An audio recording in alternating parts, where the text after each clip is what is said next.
aujourd'hui, je vais te parler de quelque chose de supra important. Les habitudes masculines que tu dois absolument éviter. On a tendance à des fois adapter des comportements qui sont pas les nôtres en fait de base. En changeant ces petites habitudes, tu vas pouvoir te rendre compte que tu vas pouvoir vraiment vivre dans ta propre essence et de ce fait être la meilleure version de toi-même.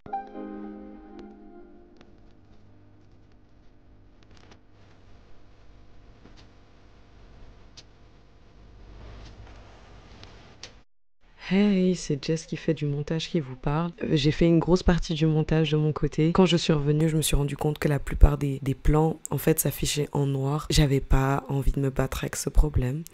Donc, au lieu de recommencer tout le montage que j'ai fait, j'ai rajouté des petites images en mode podcast. Donc, je m'excuse d'avance. Les images qui fonctionnent, je les ai laissées. Comme ça, vous pouvez quand même voir ma tête un tout petit peu. Du coup, voilà, j'espère que la vidéo vous plaira quand même. Si c'est la première fois que tu vois ma tête, welcome. Ici, on parle féminité, confiance en soi et en gros, tout ce qui t'aide à devenir la meilleure version de toi-même. Donc, si c'est pas encore fait, abonne-toi pour ne rien manquer. Allez, c'est parti. Ma première habitude masculine qu'il s'agirait d'arrêter, ça va être de crier. Ouais, alors, évitez de crier, s'il vous plaît. Premièrement, nos oreilles. Je sais que parfois on peut se laisser emporter par ses émotions, mais crier c'est jamais la bonne solution. Et en fait, contrairement à ce que tu peux penser, crier ne te fera pas gagner ton point. Imagine t'es en désaccord avec ton gars. Au lieu de crier pour te faire entendre, t'as meilleur temps d'essayer de venir parler quand tout le monde s'est calmé, avec assurance et calme. Je comprends ton point de vue, mais voilà comment moi je me ressens par rapport à ce que t'as dit, ou ce que t'as fait, ce que nanana, tu vois. Dans un désaccord, la personne qui crie et qui s'énerve et qui laisse ses émotions la déstabiliser, c'est celle qui a perdu.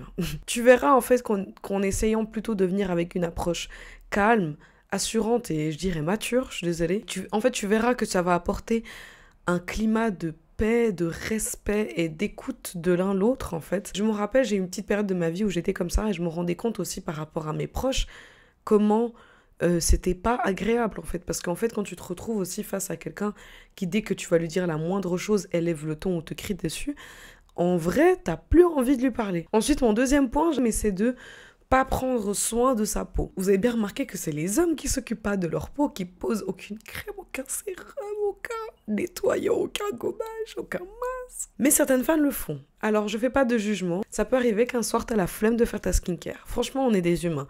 Mais une femme qui ne sait même pas ce que c'est une skincare, bon, s'agirait de... Je dois pas juger à skip, mais là, moi, ouais, je vais juger pour ça. Ta peau, je suis désolée, elle mérite tellement mieux. Occupe-toi de ta peau, s'il te plaît. Si tu rentres après une longue journée de travail et que t'es fatiguée, ce que je comprends tout à fait, m'appelle, mais dis-toi qu'en vrai, faire une skincare, te démaquiller et nettoyer ta peau, faire ta skincare, en vrai de vrai, ça prend 10 minutes. En vrai, 10 minutes dans une soirée, c'est quoi? C'est rien du tout. Au lieu de te dire, vas-y, je vais faire demain, essaye de faire ça. Ou alors le matin, essaye. Je dis pas que c'est facile. Et le pire, c'est que si t'auras fait ta skincare le soir, le lendemain matin, tu seras tellement contente. Parce que tu vas te réveiller avec une peau qui glit, qui glow, qui est hydratée et qui est jolie.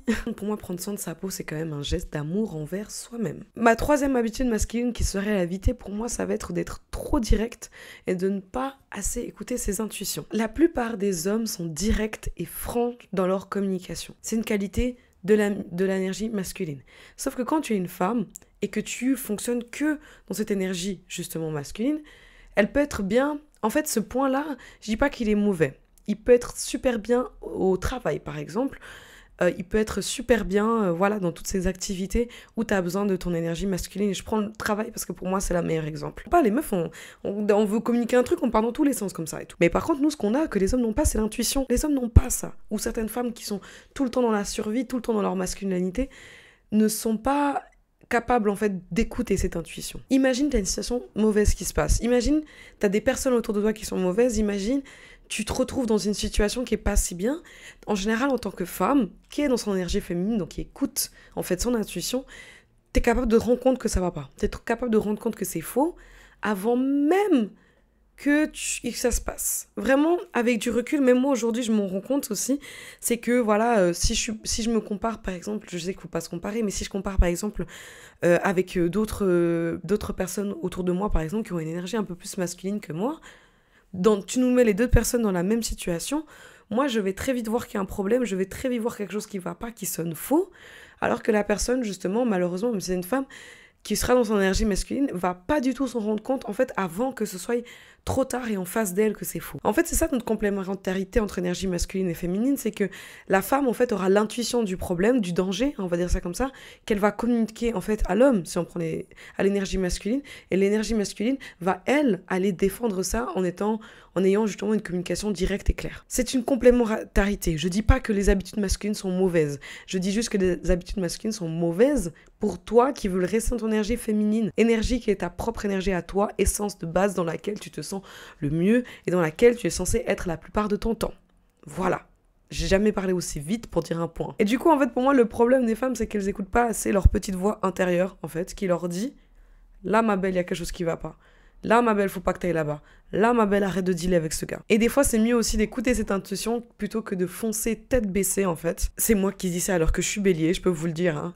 La plupart du temps, les femmes, il faut qu'on agisse avec le cœur au lieu qu'avec nos têtes. Et les hommes, pour moi, c'est l'inverse, la plupart du temps, devraient agir avec leur tête au lieu de leur cœur. Parce que leur logique et nos intuitions sont nos deux pôles les plus fortes. Mon 4e point, ça va être d'éviter les comportements toxiques tels que les commérages, la jalousie, les gossips. En tant que femme, et je dis bien femme, je dis pas gamine, pour moi c'est super important que tu évites un comportement qui est beaucoup trop normal dans notre société. C'est malheureusement des habitudes chez les femmes qui sont très courantes. Mais c'est des habitudes qui n'apportent rien du tout de positif. Mais rien du tout.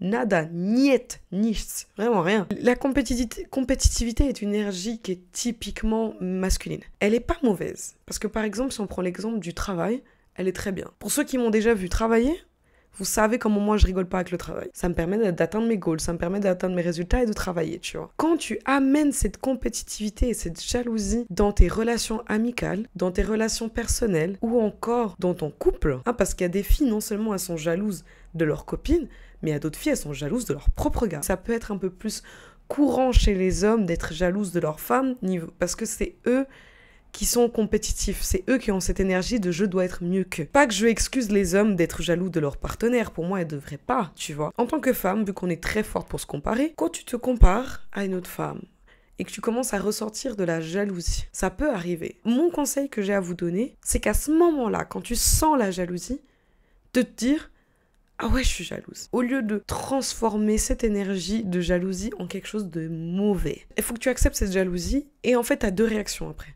Soit tu dis, ok, je suis jalouse. Je suis jalouse pourquoi? Ah, parce que moi aussi, j'aimerais une nouvelle voiture. On va prendre l'exemple comme ça. Ok, bon, bah vu que ça m'a rendu jalouse, ça veut dire que c'est quelque chose que je veux vraiment. Ce que je vais faire, c'est que je vais mettre mon énergie à économiser. Comme ça, d'ici une année ou quelques mois, je peux m'acheter cette voiture. Cette réaction, pour moi, c'est la réaction la plus saine. Nous, les femmes, on se frappe pas. Donc, quand on se sent menacé par une autre femme, qu'est-ce qu'elles vont faire? Lancer des discussions de commérage, lancer des discussions de gossip, ruiner la réputation, inventer des mensonges auprès des autres personnes. Comme ça va changer l'image des autres personnes qu'elle a sur cette personne-là. Et ça, pour moi, c'est un comportement qui est supra-toxique, mais que malheureusement est supra commun. Enfin, je trouve que les femmes, on a trop tendance peut-être à se dire « ah ok, je vais éviter les relations toxiques avec les hommes ». Mais est-ce que t'as essayé d'éviter les relations toxiques avec des copines? Moi j'ai vu des copines qui se faisaient des coups de malade, ok? Et elles vont encore aux anniversaires, au mariage des autres. Avoir ce comportement, c'est un comportement d'attaque, de défensive, d'action, donc masculin. Donc toi, en tant que femme féminine, je précise, hein, vraiment c'est pour les femmes féminines, ne participe pas à ce comportement. Moi, je dis ça parce que je vous dis ça parce que j'ai perdu des amitiés comme ça.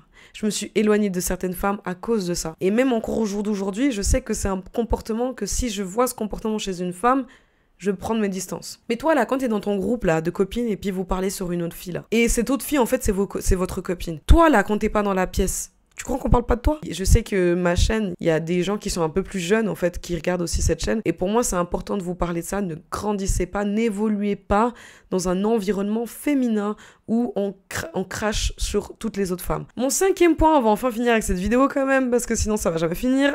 Mon 5e point, ça va être se négliger physiquement et mentalement. Il y a beaucoup de femmes qui pensent que s'occuper de soi, c'est un luxe. Hein.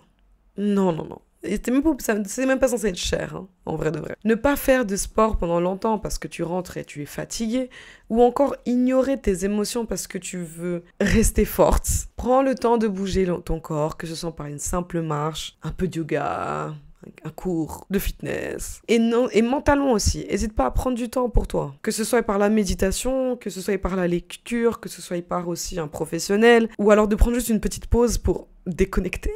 En fait, te prioriser, c'est pas égoïste, hein, c'est jamais. C'est essentiel pour ton bien-être. Voilà, c'était quelques habitudes masculines que tu dois laisser de côté pour élever ta féminité, madame. Et n'oubliez pas que être une femme, c'est une force. Si cette vidéo elle t'a plu, n'hésite pas à liker, partager avec tes copines si tu penses qu'elles en auraient besoin, t'abonner, faire un tour sur ma chaîne pour aller voir d'autres vidéos du même contenu. Sur ce, moi je te dis à bientôt dans un prochain vlog ou vidéo. Allez, bye!